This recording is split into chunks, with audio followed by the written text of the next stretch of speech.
merupakan komoditi ekspor yang penting di Indonesia untuk dapat menembus pasaran internasional, tetapi suatu produk pangan harus memenuhi persyaratan dan mutu tertentu.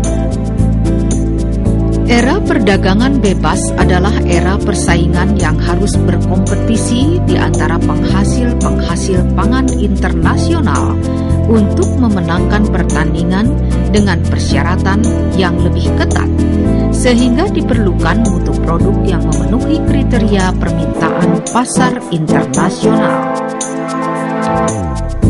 Bila tidak memenuhi persyaratan, antara lain standarisasi sebagai unsur penunjang untuk menjamin mutu produk pangan yang dihasilkan. Kegiatan standarisasi meliputi pembuatan bahan acuan produk pangan sebagai contoh kontrol dan bahan uji banding antar laboratorium pengujian pangan Indonesia. Bahan acuan dapat digunakan untuk pengendalian mutu hasil pengujian kimia produk pangan. Kegiatan penelitian dan pengembangan bahan acuan untuk pengendalian mutu hasil pengujian laboratorium produk pangan telah dimulai tahun 1997 menggunakan dana dari AusAid untuk membuat jaringan kerjasama di antara 26 laboratorium pangan di Indonesia dan mengikat kerjasama dengan nama Indonesian Food Analysis Network atau IFAN yang anggotanya sekarang mencapai 108 anggota. Produk IFAN adalah berbagai macam acuan produk pangan yang dinamakan Indonesian Food Reference Materials. Bahan-bahan pangan Indonesia sebenarnya cukup melimpah dan bisa bersaing di pasaran internasional, sehingga keandalan mutunya perlu terus dikembangkan. Hasil produksi pertanian tanaman pangan Indonesia seperti kacang hijau, kedelai, jagung, dan padi telah menempati hati masyarakat untuk diproduksi sebagai makanan tambahan dan sumber vitamin. Kedelai misalnya adalah hasil pertanian tanaman pangan yang pada penelitian ini akan dijadikan sebagai sampel bahan acuan mutu pangan. Di dalam laboratorium pengendalian yang diibaratkan sebagai sebuah pabrik yang menghasilkan produk data yang diperlukan sebagai bahan acuan yang memiliki akurasi dan presisi, sehingga memerlukan kerjasama dan berinteraksi dengan laboratorium-laboratorium pangan dalam suatu jaringan Indonesian Food Analysis Network, IFAN. Tayangan ini sedang menunjukkan aktivitas metodologi homogenitas bahan acuan di Laboratorium Pusat Penelitian Kimia LIPI yang sedang membuat bahan acuan untuk pengendalian mutu hasil pengujian kimia produk pangan dan implementasi penggunaan bahan acuan pada laboratorium pangan di Indonesia. Diawali dengan inventarisasi kebutuhan akan bahan acuan untuk analisis rutin untuk dibuat brosur dan angket yang disebarkan ke laboratorium pangan. Kedelai kandidat bahan acuan disiapkan, dipilih atau disortir terlebih dahulu untuk membuang benda-benda lain sehingga mengganggu ketika dihaluskan dengan alat grinding. Alat ini sedang menggerus atau menghaluskan kedelai menjadi tepung. Hasilnya, seperti terlihat di dalam mesin butiran kedelai, telah menjadi serbuk halus. Setelah digerus dihaluskan dengan alat grinding ini, tepung kedelai masih akan diproses lagi melalui penyaringan atau pengayakan untuk mendapatkan tepung yang lebih halus. Setelah itu, agar hasilnya homogen, serbuk atau tepung kedelai diaduk-aduk. Uji homogenitas terhadap contoh bahan acuan dengan cara mengambil 10 kemasan kecil secara random, kemudian dianalisis terhadap analit yang diperiksa. Analisis dilakukan secara duplo dan data hasil analisis dihitung secara statistika ANOVA. Dari perhitungan statistika uji homogenitas ini dapat diketahui apakah bahan homogen atau tidak. Kegiatan daripada penelitian ini itu adalah pembuatan bahan acuan dan implementasi penggunaan bahan acuan tadi pada laboratorium pangan. Jadi bahan acuan itu diperlukan di dalam laboratorium itu untuk pengendalian mutu hasil pengujian laboratorium. Apabila kita berbicara mengenai mutu hasil pengujian, maka kita mungkin dapat memberikan ilustrasi sepertinya kita mengibaratkan laboratorium adalah suatu pabrik, maka produk daripada laboratorium adalah data. Mutu daripada data itu ditentukan oleh baik akurasi maupun presisi daripada data tadi. Nah, untuk dapat menghasilkan data yang baik, bahan acuan inilah yang memegang peranan. Nah, di dalam menyiapkan bahan acuan ini, kita memerlukan memang interaksi di antara laboratorium pangan, dan itulah yang kami jalin dengan beberapa laboratorium pangan di dalam suatu jaringan atau network yang diberi nama Indonesian Food Analysis Network. Adapun tujuan daripada kegiatan ini adalah memperkuat infrastruktur nasional di bidang standarisasi dengan pembuatan bahan acuan tadi.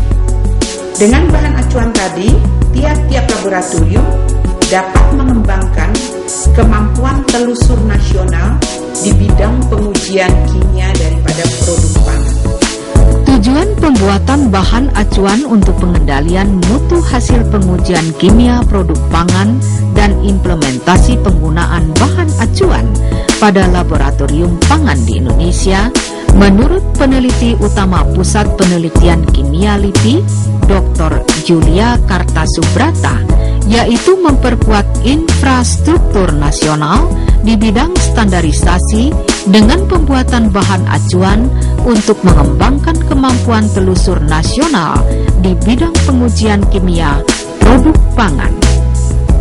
Seperti tadi sudah kita uraikan bahwa bahan acuan ini memegang peranan penting di dalam pengendalian mutu analisis pangan, dan kalau dipertanyakan apakah bahan acuan selama ini tersedia di dunia, kita dapat jawab bahwa badan-badan standar internasional memang banyak menyediakan bahan acuan.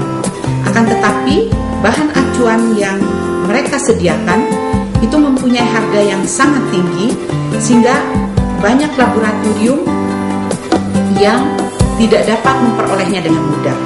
Selain itu, matriks daripada bahan pangan yang mereka kembangkan itu berlainan dengan kebutuhan daripada laboratorium pangan di Indonesia. Oleh karena itu, terfikirkan bahwa LIPI bekerja sama dengan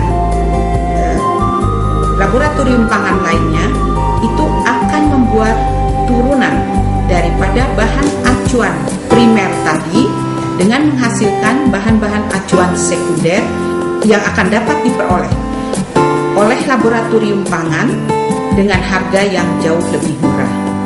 Nah, beberapa bahan acuan yang sudah kami kembangkan, ini diantaranya ada tepung kedelai untuk analisis Proxima, mie instan juga untuk analisis Proxima, kemudian ada jus jeruk untuk analisis bahan tambahan atau aditif seperti sakarin, sorbat, dan benzoat. Ada pula saus sambal untuk analisis sakarin, sorbat, dan benzoat. Demikian pula halnya dengan sirup. Ada pula kecap untuk analisis kadar garam. tepung kacang hijau dan tepung beras untuk analisis proksimal. Bahkan beberapa waktu yang lalu, tepatnya tahun yang lalu, itu kita mengembangkan juga sereal. Jadi bahan formula yang sudah merupakan campuran, dan untuk sereal ini kami bekerja sama tidak hanya di lingkungan laboratorium di Indonesia saja, di dalam jaringan IFAN, tapi juga melibatkan laboratorium-laboratorium di regional seperti Thailand, Filipina, kemudian Vietnam, Kamboja, dan kita menamakannya di dalam jaringan yang disebut Asia Pacific Food Analysis Network.